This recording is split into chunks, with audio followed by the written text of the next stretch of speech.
one of the most, I believe, overlooked stories of this season. I know a lot of people don't nationally talk Indianapolis Colts football, but last year, let's not forget, amongst the rookie quarterback groupings that we would see with Bryce Young struggling in Carolina and C.J. Stroud unicorning in Houston, there was a guy chosen 4th overall who was showing two-way ability to run and throw for touchdowns before a shoulder injury knocked him out of the season just a quarter of the way into it, and Anthony Richardson, and he's back.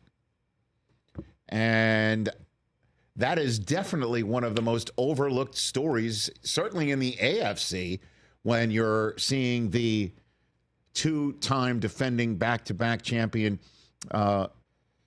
Kansas City Chiefs and Jim Harbaugh, new neighbor across the way in the AFC West. And there's a new shiny object in Denver in Bo Nix. And you've got the Raiders going into their first full season with Antonio Pierce. And then you look at the AFC North, and a lot of people are sitting there thinking, can all 4 teams make it to the playoffs? The answer to that is no. Well, I guess they can, all 4 teams make it if there's no wild cards anywhere else.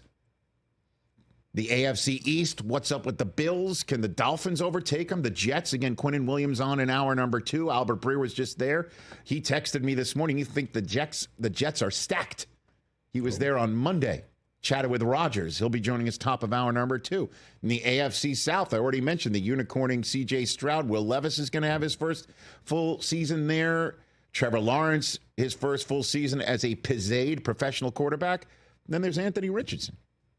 And then last night on Amazon Prime, Albino and Kirk Herbstreit at the microphone. Anthony Richardson in the jungle. Steps out. First drive. Just marches him right down the field. And he looked phenomenal. 6 passes in a row. Touchdown. Threading passes. Throwing it all over the place. RPOing his head off in his 25 plays. Just going to be one run pass option after another. Him and Jonathan Taylor on the field at the same time for the first time. That's exactly what was being drawn up in the Colts draft room when they drafted this kid. And then Jonathan Taylor was coming back from an ankle injury and being brought on the owner's bus, talking about life being so small, doesn't matter. Football will go on after them. Richardson then gets hurt. Jonathan Taylor comes back. They damn near made the playoffs anyway. And then the second drive, first throw, pick 6. Okay.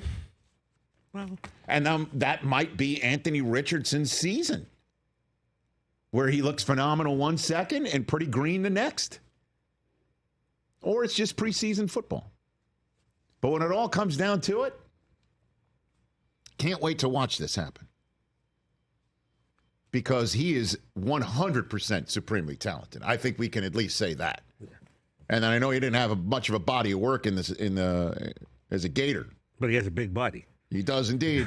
Man. And he's got a good sense of humor. This is what he had to say about leading a touchdown drive for his team to start and then throwing a pick 6 for the other team right after that.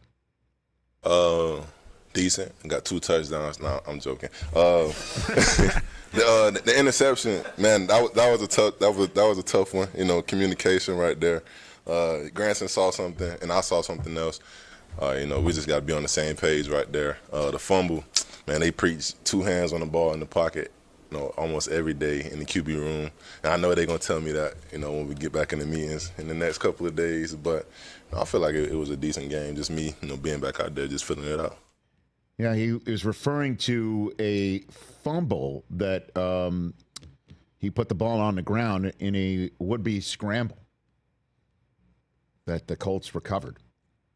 So that's what you're going to get. Maybe the ball on the ground, maybe the ball in the air for you, the ball in the air for them. Could that be it? But the bottom line is, it is exciting to watch. It is exciting to watch.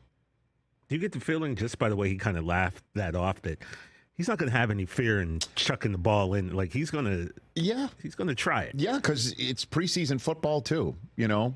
But he certainly looked terrific in the opening drive. And then, like I said, it's going to be exciting to watch the schedule for the Indianapolis Colts. First up, a rematch of their final game, the would-be playoff game. Winner wins the division, loser goes home. The Colts, for whatever reason, took Jonathan Taylor off the field on fourth down. Gardner Minshew, who's now the quarterback starting in Vegas, couldn't get a first down. Houston moves on, and they will be the ones in Indianapolis again to start the season, where they ended the Colts season. Then at Green Bay, Anthony Richardson versus Jordan Love. How does Anthony Richardson versus Caleb Williams hit you in week 3? And then Anthony Richardson at home against Pittsburgh. I will tell you this, folks. That Pittsburgh-Indianapolis game last year, I know it pretty well. I called it on NFL Network. There was some paint swapping going on in that building. Their first division game in Jacksonville, then at Tennessee. Tua comes into their house. They finish up their season series with Houston in week 8. First 2 months of the season filled with, you got to see what's going on with the Indianapolis Colts because of Anthony Richardson. Very excited for Colts fans to see that. And that's, because there really was no starters going on in Kansas City and Chicago last night. That's the one thing that just leaps to mind. Catch the Rich Eisen Show every single day on the Roku channel, 12 to 3 Eastern, for free.